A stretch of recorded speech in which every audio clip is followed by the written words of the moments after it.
जय हिंद फ्रेंड्स, नमस्ते। आप सभी का स्वागत है समाधान स्टडी यूट्यूब चैनल में। तो आपके लिए निरंतर सभी लाइव क्लासेस और आपके रिकॉर्डेड क्लास के साथ मैं आपका स्वागत करता हूं। तो यहां पर हम आज क्या करने वाले हैं, साइंस की सुपर 15 जो क्वेश्चन हम लोग 15 मिनट में कवर अप करने वाले हैं। तो यहाँ पर आपको मज़ा आएगा इस सेशन में। और जो भी बच्चा गाइस इस क्लास को देखता होगा और जो भी बच्चा रेगुलर होगा गाइस, मुझे कमेंट्स करके यह ज़रूर बता दीजिएगा कि यह क्लास कितना बेनिफिट कर रही है आप सभी विद्यार्थियों को। यह जो है हमारी क्लास कौन सी है, 9th नंबर की क्लास है। तो इसमें आपको क्या होगा, आप जिस भी एग्जाम पे वेटनरी, डाइट, पीएटी, सीएचओ, जिस भी एग्जाम की आप लोग प्रिपरेशन कर रहे हैं उनके लिए वेरी इंपॉर्टेंट है यह सेशन। तो चलिएगा अब मैं स्टार्ट करता हूँ यह सेशन। अच्छा लगे तो लाइक जरूर कीजिएगा। देखिएगा आज का पहला सेशन और पहला क्वेश्चन मैं स्टार्ट कर रहा हूँ। देखिए, मानव त्वचा में उपस्थित ताप सूचकांक संवेदी होते हैं 600 से लेकर 780 तरंग धैर्य पर, या फिर 780 तरंग धैर्य पर, या फिर आपका 400 से लेकर 600 तरंग धैर्य के बीच, या फिर आपका 400 तरंग धैर्य के बीच। तो अगर आपने ऑप्शन नंबर बी चूज़ किया तो आपका करेक्ट आंसर होगा। क्या होगा, ऑप्शन नंबर बी आपका करेक्ट है और करेक्ट आंसर होगा। चलेगा नेक्स्ट क्वेश्चन देखते हैं। तो नेक्स्ट है आपका एनोसीमिया कहते हैं। तो एनोसीमिया किसे कहते हैं, आपका घ्राण संवेदी की कमी को, या फिर आपका संवाद संवेदना की कमी को, या फिर स्पर्श संवेदना की कमी को, या फिर आपका उष्मा संवेदना की कमी को। तो क्या आंसर होगा, अगर आपने चूज़ किया ऑप्शन नंबर ए तो बिल्कुल सही होगा। क्या होगा guys, option number A correct होगा। क्या होगा, घ्राण संवेदना की कमी को, ऑप्शन नंबर ए करेक्ट है। चलेगा नेक्स्ट देखते हैं। नेक्स्ट है आपका मस्तिष्क जिम्मेदार होता है हृदय गति को नियंत्रित के लिए, सोचने के लिए, या फिर आपका शरीर के संतुलन के लिए। उपरोक्त तीनों अगर आपने बिल्कुल डी किया है, बिल्कुल जो मानव मस्तिष्क है आपका हृदय की गति को नियंत्रित करता है, सोचने की समझ को समझाता है, और क्या है, मानव का जो मतलब पूरा आपका मस्तिष्क आपका पूरा शरीर पर माइंड क्या करता है, कंट्रोल करके रखता है। नेक्स्ट देखिए, अल्फा किरीट का प्रोटीन है जो त्वचा में उपस्थित होता है, रक्त में उपस्थित होता है, या फिर ऊतक में उपस्थित होता है, या फिर आपका अंडों में उपस्थित होता है। तो अगर आपने चूज़ किया है ऑप्शन नंबर ए त्वचा में उपस्थित होता है तो बिल्कुल आपका करेक्ट आंसर होगा। चलेगा नेक्स्ट देखते हैं, पसीने का मुख्य उपयोग क्या है। क्या पूछा सर जी, पसीने का मुख्य उपयोग शरीर में जल की मात्रा को संतुलित करने में, शरीर का तापमान नियंत्रित करने में, शरीर के विष पदार्थ निकालने में, मतलब उसके विषैले पदार्थ निकालने में, या फिर त्वचा के छिद्र से आपका गंदगी दूर करने के लिए। तो अगर आपने ऑप्शन नंबर बी किया है तो आपका सही आंसर होगा। क्या होगा इस ऑप्शन नंबर बी करेक्ट होगा कि यह क्या करता है सर जी, शरीर का ताप नियंत्रित करने में उपयोगी होता है। चलिएगा नेक्स्ट देखते हैं। नेक्स्ट है क्वेश्चन, अगर अग्नाशय में खराबी हो जाती है तो इंसुलिन और ग्लाइकोजन नहीं बनेगा, पाचन क्रिया ठीक नहीं होगी, रक्त निर्माण बंद हो जाएगा, या फिर आपका रक्तचाप बढ़ जाएगा। अगर आपने चूज़ किया है ऑप्शन नंबर ए कि इंसुलिन और ग्लाइकोजन नहीं बनेगा, आपका करेक्ट आंसर है। दंत क्षय मुख्य कारण है मुख के भीतर होने वाले जीवाणुओं का। देखिएगा ऑप्शन आपके लिए क्या है, ऑप्शन सुनिएगा। ऑप्शन है आपके लिए कार्बोहाइड्रेट के खाद्य कणों के मध्य अंतराव्यवहार, या फिर आपका प्रोटीन के खाद्य के मध्य अंतर्व्यवहार, या फिर वसा के खाद्य कणों के मध्य अंतर्वाह, या फिर आपका सलाद के मुख्य खाद्य कणों के अंतर्गत अंतर्व्यवहार। अगर आपने ऑप्शन नंबर एक चूज़ किया है तो आपका करेक्ट आंसर होगा। ठीक है, ऑप्शन नंबर एक करेक्ट है। चलिएगा नेक्स्ट देखते हैं, नेक्स्ट क्वेश्चन क्या है। तो नेक्स्ट क्वेश्चन है आपके स्क्रीन पर, चिकित्सीय परामर्श देने के लिए हमें अपना भोजन वनस्पति घी की अपेक्षा तेल में बनाना चाहिए, क्यों, आखिर इसका रीज़न क्या है। चलिएगा रीज़न आपको दिया है इन्होंने, तेल में संतृप्त वसाएं होती है, तेल में असंतृप्त वसाएं होती है, तेल का संग्रहण असमान होता है, चलिए आसान होता है, और तेल जो होता है सस्ता होता है। तो अगर आपने चूज़ किया ऑप्शन नंबर ए तेल असंतृप्त वसाओं का होता है, अगर बी है तो बिल्कुल करेक्ट है आपका आंसर। चलेगा नेक्स्ट देख लेते हैं, नेक्स्ट क्या है। तो नेक्स्ट है आपका, जब एक व्यक्ति वृद्ध होते जाता है तो सामान्यतया उसका रक्तदाब होगा, बढ़ जाता है, घट जाता है, उतना ही रहता है, या फिर बदल जाता है। तो अगर आपने ऑप्शन नंबर ए चूज़ किया है सर जी बढ़ जाता है तो बिल्कुल सही होगा, ऑप्शन नंबर ए करेक्ट है। चलेगा नेक्स्ट देखते हैं क्या है नेक्स्ट क्वेश्चन, ये आ चुका है। नेक्स्ट क्या है, किसी एक क्या है क्वेश्चन, किसी एक सामान्य व्यक्ति के रक्त का पीएच मान कितना होगा, यह पूछा है। इसका आंसर ही मैं बता दूं आपको कितना होता है मनुष्य का रक्तदाब, तो 7 से 7.5 भी आप लोग करते हो तो बिल्कुल सही होगा। ठीक है, 7 से लेकर 7.5 भी करते हो तो आपका करेक्ट आंसर होगा। चलिए क्वेश्चन को पढ़ लीजिए, क्वेश्चन बड़ा है पर क्या है, हाल ही में लेजर असिस्टेंट इन सिटू कैरिटिमिलियोसिस क्रिया विधि दृष्टि सुधार हेतु लोकप्रिय हो रही है। इस संदर्भ में निम्नलिखित में से कौन सा कथन सही नहीं है। 3 ऑप्शन यहाँ पर सही हैं, एक ऑप्शन आपका गलत है, तो उसी गलत ऑप्शन को आपको चूज करना है। देखिएगा ऑप्शन क्या है, यह क्रिया विधि जो है आपका स्वच्छ मंडल के आकार की अपेक्षा परिवर्तन ले जाती है। ये नेक्स्ट क्वेश्चन है ऑप्शन नंबर बी, लक्ष्य क्रिया विधि नेत्र परिवहन दोषण का शोषण करने के काम आती है। चलेगा, देखिएगा सी है आपके पास, यह क्रिया विधि चश्मे अथवा कॉन्टैक्ट लेंसों पर क्या करती है, व्यक्ति पर निर्भर करती है या उसे घटा देती है। और ऑप्शन नंबर डी आपका करेक्ट होगा, यह क्रिया विधि किसी भी उम्र के व्यक्ति की जा सकती है। मतलब ये ऑप्शन नंबर आपका क्या करेक्ट है, तो डी बिल्कुल करेक्ट है। चलेगा, जब मानव रक्त ऑक्सीजन की सांद्रता में कमी हो जाती है तो श्वास की गति हो जाती है, आपको बताना है तीव्र हो जाती है, कम हो जाती है, पहले घटेगी फिर बढ़ेगी। तो ये तो आपको पता है सर जी कि पहले घटेगी और फिर बढ़ेगी, होगा क्या। चलिए, अगर पहले इसका आंसर आप लोगों ने सी लगाया तो आपका करेक्ट होगा, पहले घटेगी फिर बढ़ेगी। चलिए आगे बढ़ते हैं अगले क्वेश्चन की ओर। देखिएगा नेक्स्ट क्वेश्चन क्या है गाइस, नेक्स्ट क्वेश्चन समझते हैं। मानव कलाई में नाड़ी स्पंदन करती है, हृदय में मंदर या फिर आपका हृदय के सुदत्तर या फिर आपका उसी दर पर जिस पर हृदय रहता है या फिर हृदय के स्वतंत्र होता होकर। तो अगर आपने ऑप्शन नंबर सी चूज़ किया है बिल्कुल सही होगा, उसी दर पर जिस पर क्या होता है, हृदय रहता है। चलेगा आगे बढ़ते हैं, देख लेते हैं नेक्स्ट क्या है। तो देखिएगा, मानव भ्रूण का हृदय कब स्पंदन करने लगता है, अपने परिवर्धन के तृतीय सप्ताह में, अपने परिवर्धन के द्वितीय सप्ताह में, अपने परिवर्धन के चतुर्थ सप्ताह में। अगर आपने ऑप्शन किया है सी तो बिल्कुल सही है, अपने परिवर्धन के चतुर्थ सप्ताह इसका करेक्ट आंसर होगा। क्या होगा गाइस, अगर आपने ऑप्शन नंबर सी को चूज़ किया है तो आपका करेक्ट आंसर होगा ऑप्शन नंबर सी।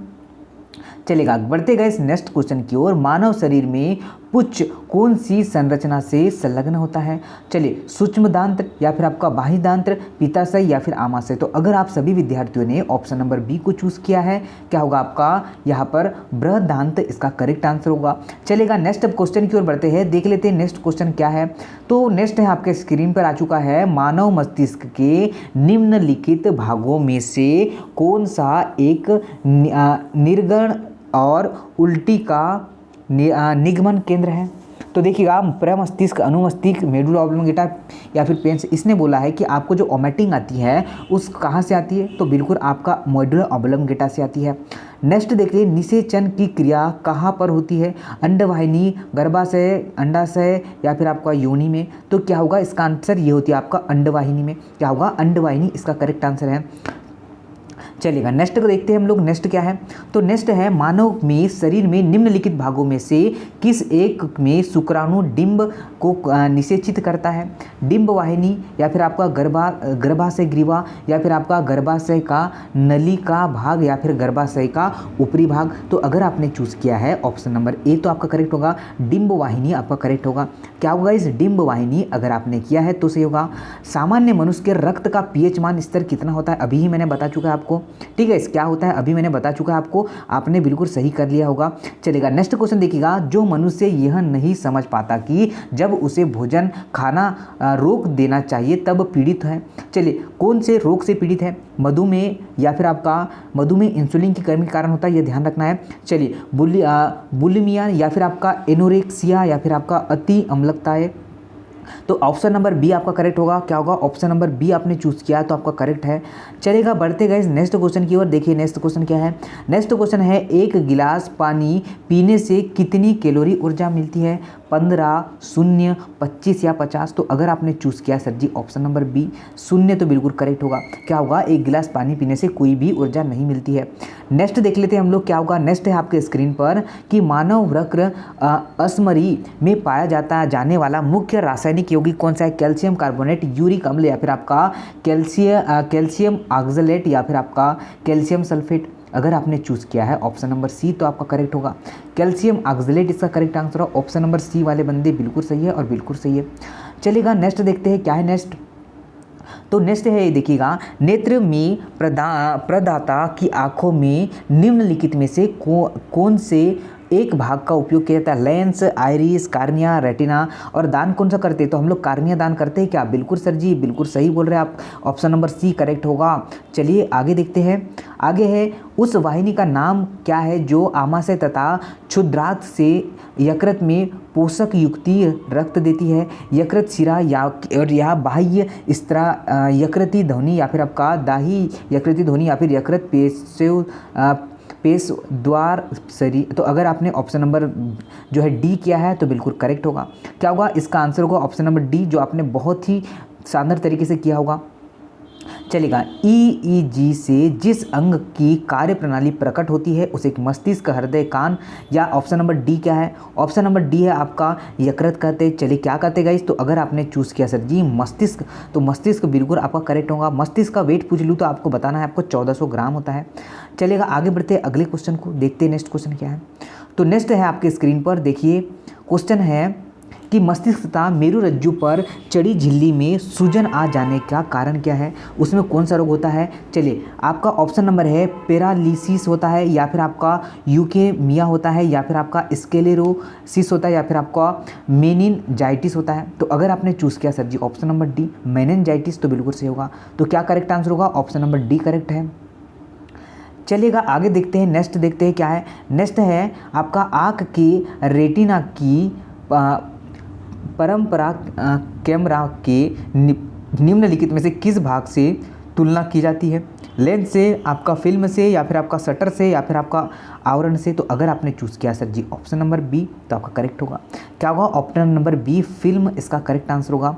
चलिएगा नेक्स्ट देख लेते हैं। नेक्स्ट है आपका, मनुष्य के अंगों में से हानिकारक विकर्ण सबसे कम सुप्रभाव अंग है? हृदय, आंत, मस्तिष्क या फेफड़ा। तो अगर आपने चूज़ किया सर जी ऑप्शन नंबर सी तो करेक्ट होगा, मस्तिष्क इसका करेक्ट आंसर है। चलिएगा आगे बढ़ते हैं, देख लेते हैं नेक्स्ट क्या है। तो नेक्स्ट है आपका, मनुष्य के आँखों में कौन सा एक हानिकारक विकिरणों से सर्वाधिक सुप्रभावी है? तो यह अभी आपने किया है, तो क्या गलत किया है क्या? चलिए आँख इसका करेक्ट आंसर है।